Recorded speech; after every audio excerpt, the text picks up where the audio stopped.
I heard my daughter-in-law mumble, "This tacky old lady. She was only invited to pay for everything." I just smiled. She wanted to feel superior? On Monday, I tripled her rent. I'm glad to have you here. Follow my story until the end and comment the city you're watching from, so I can see how far my story has reached. My name is Mabel, and at 69, I thought I'd heard every cruel thing a person could say. I was wrong. Christmas dinner at my son David's house had always been my favorite tradition. For 15 years, I'd been the one footing the bill for everything. The prime rib, the wine, the elaborate decorations Ophelia insisted were absolutely necessary. I never minded. Family was family, and David was my only child. I was in the kitchen, quietly washing the crystal glasses Ophelia had demanded we use, when I heard her voice from the dining room. She was talking to her sister on the phone, thinking no one could hear. "This tacky old lady was only invited to pay for everything," she said with a laugh that made my blood run cold.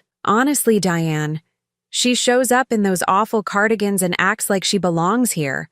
David feels sorry for her, but between you and me, she's just an embarrassment." I stood frozen at the sink, a wine glass trembling in my hands. The water kept running, but I couldn't move.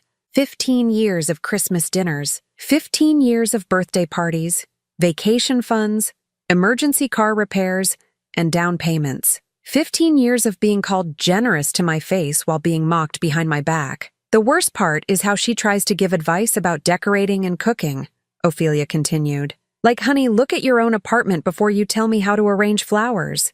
Thank God David makes enough that we won't need her handouts much longer. I set the glass down carefully and walked to the guest bathroom, closing the door behind me. In the mirror, I saw exactly what Ophelia saw.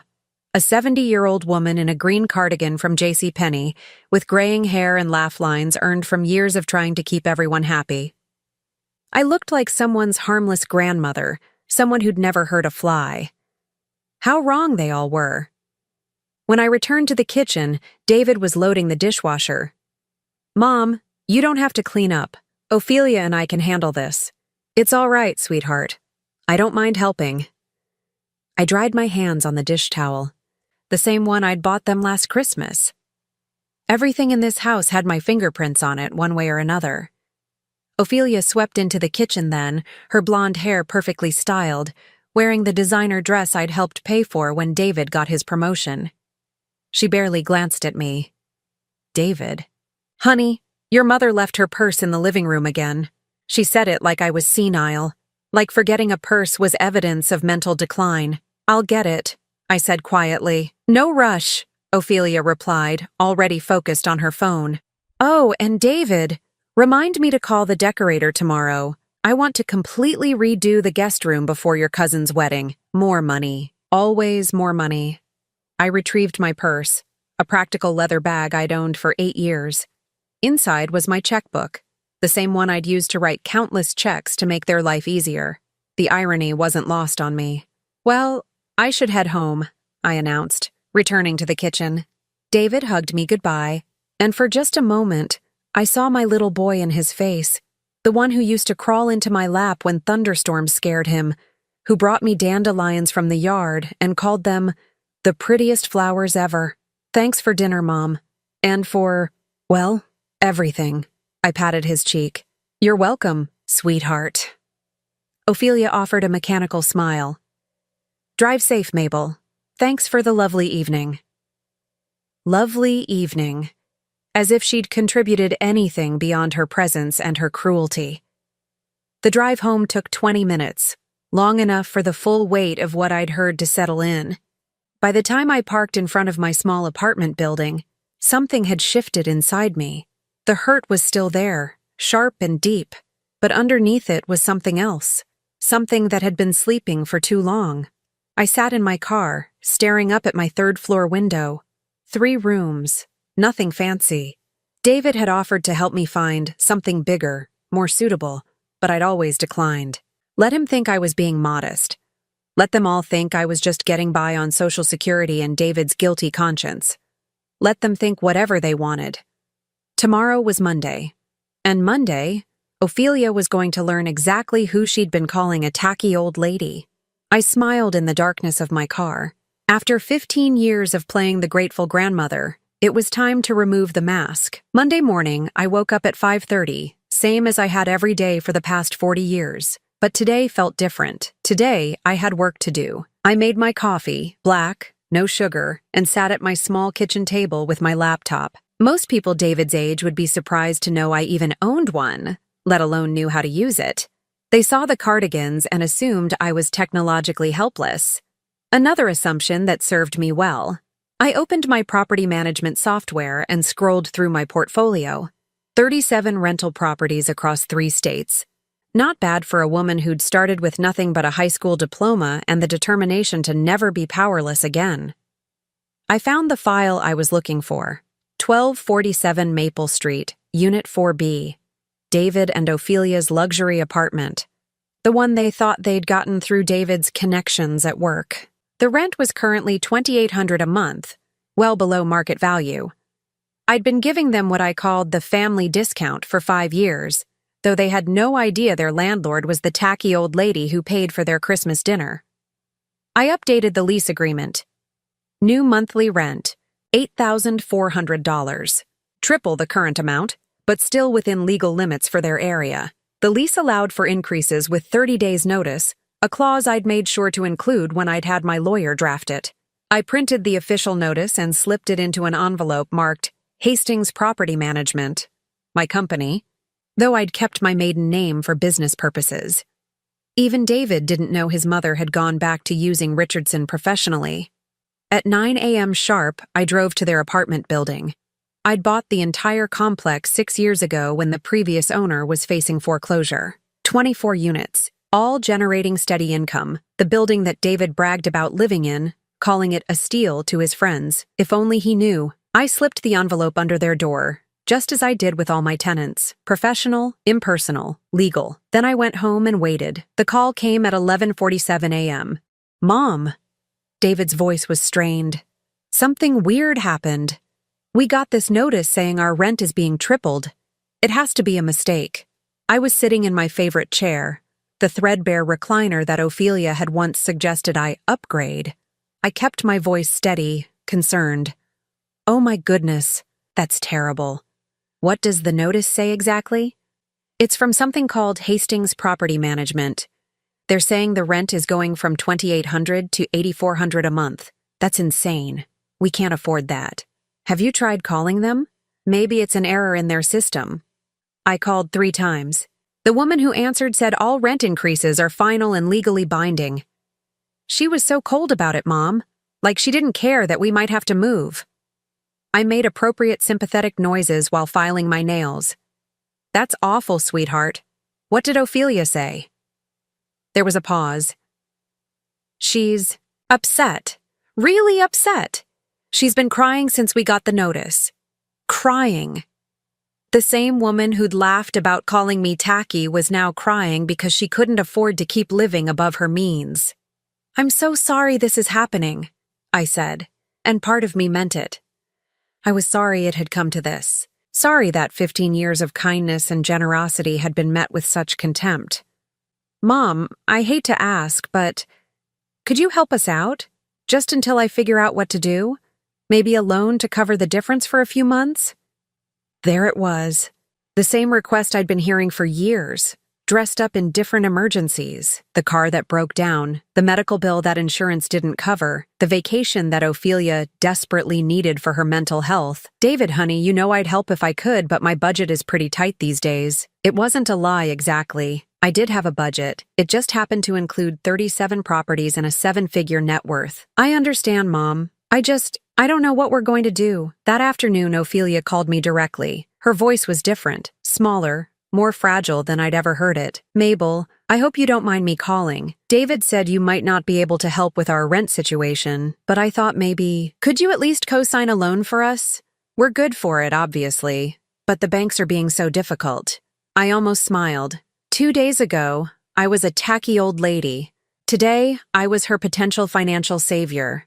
Oh, Ophelia, I wish I could help, but my credit isn't what it used to be. Another lie. My credit score was 812. I see. Her voice was tight now, the sweetness cracking around the edges. Well, if you think of anything, of course, dear. I'll keep you both in my prayers. After I hung up, I sat back in my chair and looked around my modest apartment. 3 rooms that had housed countless family dinners, birthday celebrations, and holiday mornings. Walls that had heard David's first words, witnessed his first steps, absorbed tears from scraped knees and broken hearts. This wasn't about money. This had never been about money. This was about respect, about being seen as more than a walking ATM, about a son who'd forgotten where he came from and a daughter-in-law who thought kindness was weakness. Tomorrow, Ophelia would start looking for a new apartment. She'd discover that luxury living was expensive, and her husband's salary wouldn't stretch as far as she'd thought. But first, she'd have to face the truth about the tacky old lady who'd been paying her way all along. 3 days after the rent notice, David showed up at my apartment unannounced. I was watering my African violets when I heard his key in the lock, the spare I'd given him years ago for emergencies. "Mom?" His voice echoed through my small living room. "Are you home?" "In here, sweetheart." I set down my watering can and smoothed my cardigan. The same green one I'd worn to Christmas dinner? He looked terrible, dark circles under his eyes, his usually perfect hair disheveled. His expensive suit, the one I'd helped him buy for his promotion, was wrinkled like he'd slept in it. "David, you look exhausted. Sit down. Let me make you some coffee." He slumped onto my old sofa, the one Ophelia had once suggested I replace with something more contemporary. "Mom, I need to ask you something, and I need you to be completely honest with me." I paused, my hand on the coffee tin. Something in his voice made my chest tighten. "Of course. What is it? Do you know anything about Hastings Property Management?" I kept my expression neutral, though my heart started beating faster. "Should I? I've been doing research on our landlord, trying to find some way to negotiate this rent increase, and I found something strange." He pulled out his phone, scrolling through what looked like property records. "Hastings Property Management has been buying buildings all over the city for the past 15 years. Small apartment complexes, commercial properties, even that strip mall where you get your prescriptions filled." I said nothing, just continued preparing the coffee. My hands were steady, but inside, I felt the first flutter of something that might have been panic. "The weird thing is, I can't find much information about who owns the company. It's all very private, professional. Maybe they like their privacy," I said, bringing him a mug of coffee. Black, 2 sugars, the way he'd liked it since he was 12. That's what I thought too. But then I started thinking about the timing. He looked up at me, his eyes searching my face. "Our rent has been below market value for 5 years, Mom. Way below. Almost like someone was giving us a family discount." The silence stretched between us. I sat down in my recliner, the one that had held me through late nights when he was sick as a child, through the lonely years after his father left us with nothing but debt and broken promises. "David, what are you asking me?" "I'm asking if you've been paying our landlord all these years. Have you been covering the difference in our rent? If only it were that simple. If only I were just a generous mother helping her struggling children instead of the property owner they'd been insulting and taking advantage of." "No, sweetheart. I haven't been paying your landlord." It was technically true. I hadn't been paying myself. He relaxed slightly, but the worry lines around his eyes remained. "Ophelia thinks someone's playing a sick joke on us. She's convinced this is personal." "Personal? Why would she think that?" David set down his coffee and rubbed his temples. "She's been different since we got the notice. Paranoid. She keeps saying someone must hate us, that this is too calculated to be random. Paranoid. Not entirely wrong, though I wouldn't call it hate. Disappointment, maybe. Hurt that had festered for too long. "Have you looked at other apartments?" I asked gently. "Mom, do you know how much decent places cost now? Everything in our budget is—" He gestured around my living room. "Well, it's like this. Small, old. Nothing like what Ophelia's used to. Nothing like this. My home, where I'd raised him, where I'd worked 2 jobs to keep food on the table and clothes on his back, where I'd stayed up nights helping him with homework and nursing him through every childhood illness. There's nothing wrong with small and old, David. I've been happy here." "I know, Mom. I didn't mean it like that. It's just—" Ophelia has certain expectations. Expectations. Like designer dresses and luxury apartments and Christmas dinners she didn't have to pay for. Like a mother-in-law who existed solely to fund her lifestyle while staying quietly in the background. What did she say when you told her you might have to move somewhere smaller? David was quiet for a long moment. She said maybe it was time to consider putting you in assisted living. The words hit me like ice water. Excuse me? She thinks your apartment building might be converted to condos soon, and that you'd be happier somewhere with more support. Somewhere that wouldn't be such a financial burden. Financial burden? I almost laughed. I owned this building too. She's already looked into some places. Nice places. Mom, with activities and meal plans. She says the monthly fee would probably be less than what you're paying now in rent and groceries. And what do you think about this idea? I think... He stopped, seeming to choose his words carefully.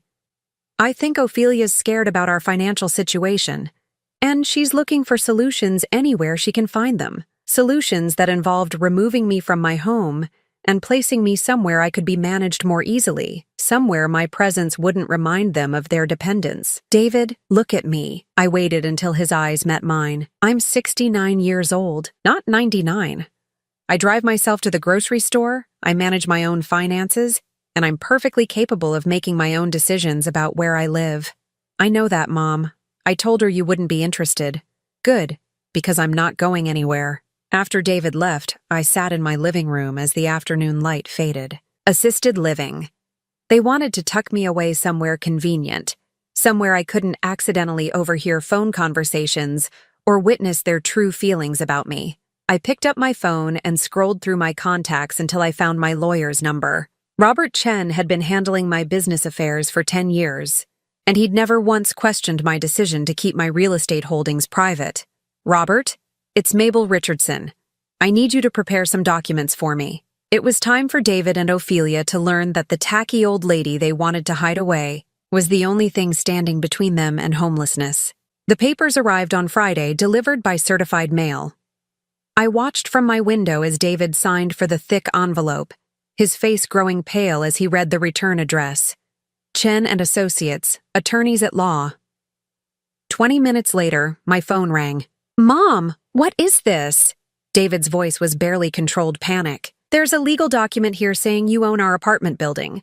It says you own the whole complex. I was ready for this conversation. I'd been preparing for it all week. Yes, David, I do. The silence on the other end stretched so long, I wondered if the call had dropped. What? How is that possible? I bought it 6 years ago when the previous owner was facing foreclosure. It was a good investment. But how? Where did you get that kind of money? I settled back in my chair, the one Ophelia thought I should replace. I've been buying rental properties for 15 years, sweetheart. This building, the strip mall on 5th Street, several apartment complexes across town. I own 37 properties in total. Another long silence.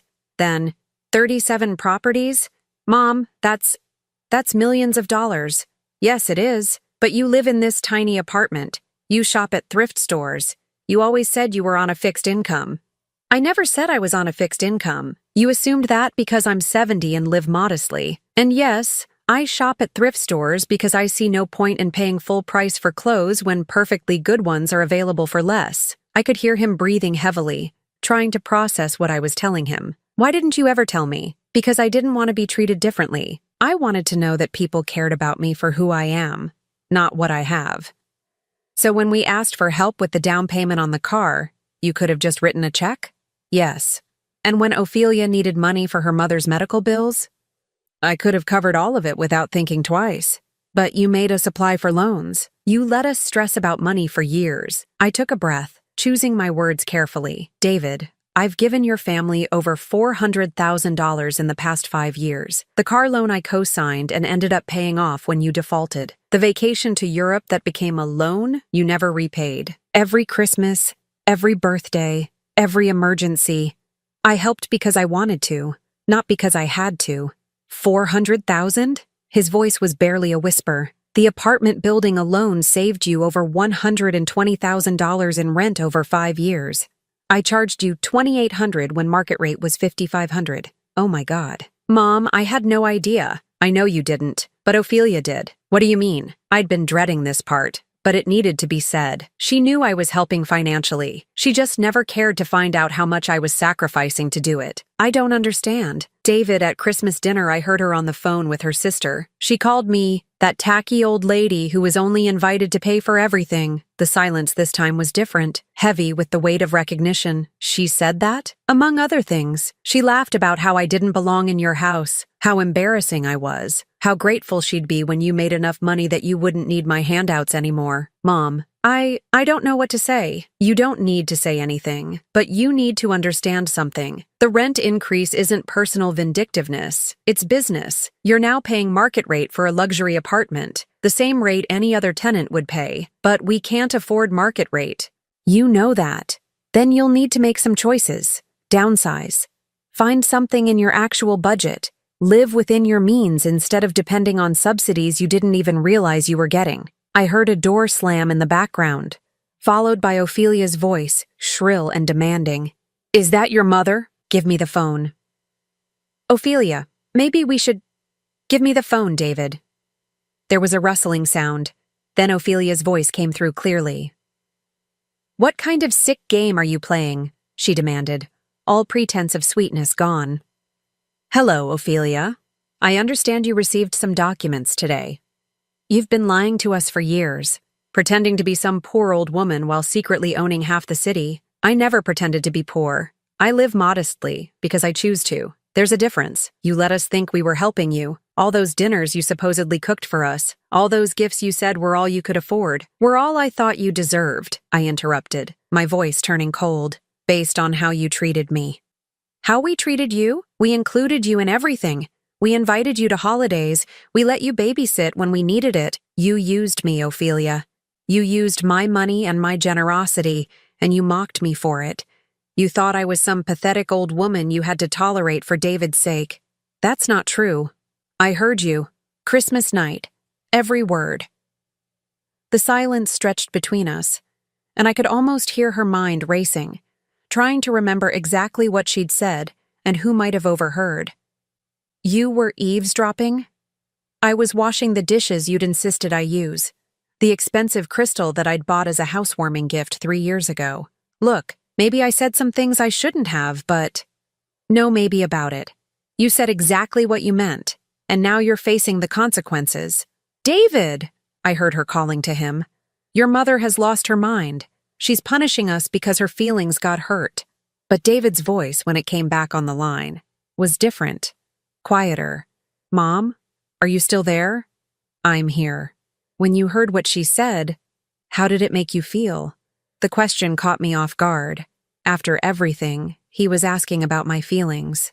It made me realize that I'd been fooling myself for 15 years, thinking that generosity would eventually earn me the respect and love I'd been giving freely. I love you. Mom, you know that, right? I know you do, David. But love without respect isn't enough anymore. Sunday morning, they came to my apartment together. I saw them through my kitchen window, walking up the path to my building. David looked exhausted, his shoulders hunched like he was carrying the weight of the world. Ophelia walked beside him, her designer handbag clutched tightly, her jaw set in determination. I'd been expecting this visit. I opened the door before they could knock. Come in. Ophelia pushed past David, her eyes scanning my living room with new awareness. The modest furniture, the simple decorations, the family photos on every surface. She was seeing it all differently now, realizing that the woman who lived in this small space controlled their entire living situation. We need to talk, she announced, her voice sharp with barely contained anger. Would you like some coffee? No, thank you, David said quickly, settling onto the sofa. He looked uncomfortable, like he wasn't sure whose side he was supposed to be on. Ophelia remained standing, her arms crossed. We want to know what it's going to take. I'm sorry? To go back to the way things were. What do you want from us? I sat down in my recliner, taking my time to adjust the cushions. I want you to explain to me why you think things should go back to the way they were. Because we're family, David said quietly. Families help each other. You're right, they do. But help goes both ways, David. Respect goes both ways. Ophelia stepped forward, her voice rising. So this is about what I said at Christmas? You're going to destroy our lives over some offhand comment? Destroy your lives? I looked at her calmly. I'm charging you market rate for a luxury apartment, the same rate I charge strangers. How is that destroying your life? Because you know we can't afford it. Then perhaps you should have thought about that before you decided I was just a tacky old lady who existed to pay your bills. David shifted uncomfortably. Mom, Ophelia says she's sorry about what she said. She was having a bad day and… Stop. I held up my hand. David, I want you to think about something. In the past 5 years, how many times has Ophelia thanked me for helping with your expenses? He frowned, clearly thinking. She's grateful, Mom. She just doesn't always express it well. How many times has she invited me to lunch, just the two of us? Or called to ask how I'm feeling? Or remembered my birthday without you reminding her? The silence stretched between us. David's face was growing paler with each question. How many times has she treated me like family instead of like an ATM? That's not fair, Ophelia snapped. I've always been polite to you. Polite. Yes, you have been polite. The way you'd be polite to a waitress or a cashier, someone providing a service you expect but don't particularly value. I value you. You value my money. There's a difference. Ophelia's composure finally cracked. Fine. You want honesty? Here's honesty. You drive me crazy with your advice and your old-fashioned opinions. You show up to our dinner parties in clothes from the bargain bin and expect to fit in with David's colleagues. You embarrass us. David looked horrified. Ophelia, No, let her finish, I said calmly. Please, continue. You act like you're this sweet, harmless grandmother, but you're manipulative. You use your money to control people, to make them feel guilty. And now you're doing it again, punishing us because we don't worship the ground you walk on. I nodded slowly. Thank you for your honesty. Now let me be honest with you. I stood up and walked to my bookshelf, pulling out a thick folder. These are receipts. Every penny I've spent on your family over the past 5 years. $437,000. I opened the folder, spreading the papers on my coffee table.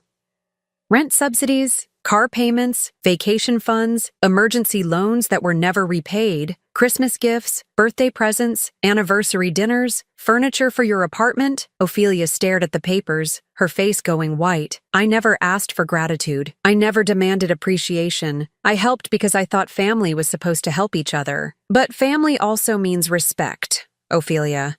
It means not mocking the person who's been keeping you afloat. Mom, David whispered, staring at the receipts.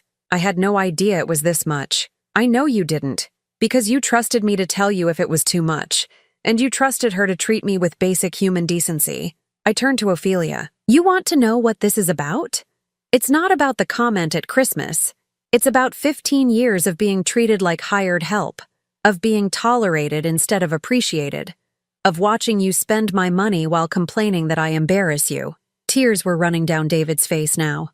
Mom, I'm so sorry. I should have seen it. I should have said something. You're not responsible for her behavior, David, but you are responsible for allowing it to continue in your presence. Ophelia was shaking now, whether from anger or fear, I couldn't tell. So what do you want? You want me to grovel? You want me to pretend I think you're wonderful?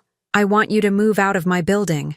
The words hung in the air like a death sentence. What? You have 30 days to find other accommodations. I'm terminating your lease. You can't do that. I pulled another document from the folder. Lease violation. Harassment of the property owner. It's perfectly legal. David looked stricken. Mom, please, don't do this. Ophelia made a mistake, but… David, you can find another apartment without her. The silence that followed was deafening. David stared at me, then at Ophelia, then back at me. You're asking me to choose. I'm not asking anything. I'm telling you that I will no longer subsidize a woman who has nothing but contempt for me. What you do with that information is up to you. Ophelia grabbed David's arm. Tell her she can't do this. Tell her we'll fight this in court. David gently removed her hand. Ophelia, maybe you should wait in the car. David, please, just give me a minute with my mother. After she left, David and I sat in silence for a long time. Finally, he spoke. What if she changes? What if she apologizes and really means it? I looked at my son. this man I'd raised and loved and sacrificed for, and I felt my heart breaking all over again. David, some people change when they face consequences. Others just get better at hiding who they really are. Which one do you think Ophelia is? He didn't answer, but the look in his eyes told me he already knew. 3 months later, I was repotting my African violets when I heard a familiar key in my lock. David stepped through the door, carrying a bouquet of daisies and wearing a nervous smile. "Hi, Mom." "Hello, sweetheart." I set down my gardening gloves and accepted the flowers. "These are beautiful. What's the occasion?" "I wanted to thank you." I raised an eyebrow. "For what?" "For forcing me to grow up." David looked different. Older, maybe, but also lighter somehow. The constant tension that had lived in his shoulders for years was gone. "I brought you something else." He pulled a check from his pocket. "It's not everything I owe you, but it's a start. First payment on that $400,000. I took the check, glancing at the amount, $5,000. "David, you don't have to." "Yes, I do. I've been looking at those receipts you showed us, really looking at them. Mom, I let you carry us for years without even realizing it." I gestured for him to sit down. "Tell me what's been happening." He settled onto the sofa, running his hands through his hair. "Ophelia and I separated 2 weeks after that day in your apartment.